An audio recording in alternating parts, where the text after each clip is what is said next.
Jhalmuri, chowmein, fuchka, ঘুগনি সহ নানান তেলেভাজা। শিক্ষা প্রাঙ্গণের ভিতরেই খাদ্য মেলা, অভিনব উদ্যোগ দুর্গাপুরের নেপালি পাড়া হিন্দি উচ্চ বিদ্যালয়ের। রাজ্য জুড়ে সরকারি বিদ্যালয়গুলিতে চলছে ছাত্র সপ্তাহ। সেই ছাত্র সপ্তাহে ছাত্রছাত্রীদের নিয়েই নানান কর্মসূচি চলছে বিদ্যালয়গুলিতে। ছাত্র সপ্তাহের শেষ দিনে দুর্গাপুরে নেপালি পাড়া হিন্দি উচ্চ বিদ্যালয়ের অভিনব উদ্যোগ খাদ্য মেলা। এই খাদ্য মেলায় পড়ুয়ারা ছিল বিক্রেতা। কেউ এনেছিল ঝালমুড়ি, কেউ এনেছিল ঘুগনি, চপ, পিঠেপুলি, চাউমিন, পাস্তা সহ প্রায় 20 রকমের খাবার। আবার ক্রেতা ছিল পড়ুয়াদেরই অভিভাবকেরা এবং এলাকাবাসীরা।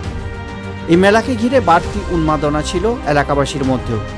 বিদ্যালয়ের প্রধান শিক্ষক ডাক্তার কলিমুল হক বলেন, ছাত্র সপ্তাহে আমাদের আজকের অভিনব উদ্যোগ ছাত্রছাত্রীদের মধ্যে পড়াশোনার প্রতি আগ্রহ বাড়ানো এবং এই ধরনের উদ্যোগ নেওয়া হলে পড়ুয়ারা তো খুবই খুশি। পাশাপাশি অভিভাবকেরাও এবং এলাকাবাসীরাও সামিল হয়েছেন আজকের এই মেলাতে।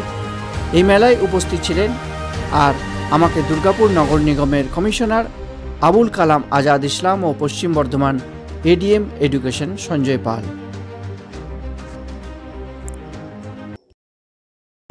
আমাদের পশ্চিমবঙ্গ সরকারের শিক্ষা দপ্তরের মাধ্যমে একটি অর্ডার এসেছিল, যেখানে 2 তারিখ থেকে 8 তারিখ অবধি এটা ছাত্র সপ্তাহ পালন করার নির্দেশ ছিল। তো আমাদের 2 তারিখ থেকেই প্রোগ্রাম চলছে। যে ধরনের অর্ডার হয়েছিল ওই ধরনের আমরা প্রোগ্রাম করছি। আজকে অন্তিম লগ্ন, আজকে অন্তিম দিন ছিল 8 জানুয়ারি। আজকে আমাদের 2টো ইভেন্ট রাখা হয়েছিল। প্রথম ছিল মিট দ্য আইকন, যেখানে আইকন হিসাবে 2টি WBCS অফিসার, প্রথম ছিলেন শ্রী সঞ্জয় পাল স্যার, উনি এডিএম এডুকেশন পশ্চিম বর্ধমান জেলা, এবং দ্বিতীয় ছিলেন ডক্টর শ্রী আবুল কালাম আজাদ ইসলাম, উনি কমিশনার দুর্গাপুর মিউনিসিপ্যাল কর্পোরেশন। আমাদের যে মেন থিম ছিল আজকে মিট দ্য আইকন প্রোগ্রামে প্রিভেনশন অফ চাইল্ড ম্যারেজ এবং এম্পাওয়ারমেন্ট অফ ইউথ। এছাড়া যে দ্বিতীয় ইভেন্ট ছিল আমাদের ফুড ফেস্টিভ্যাল।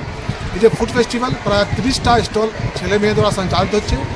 নানা রকম যে ফাস্ট ফুড বাচ্চারা নিজে বানিয়েছে বা নিজে বাড়ি থেকে বানিয়ে এনেছেন, এখানে উদ্বোধন হলো। এখানে সব বাচ্চারাই কিনবে, খাবে।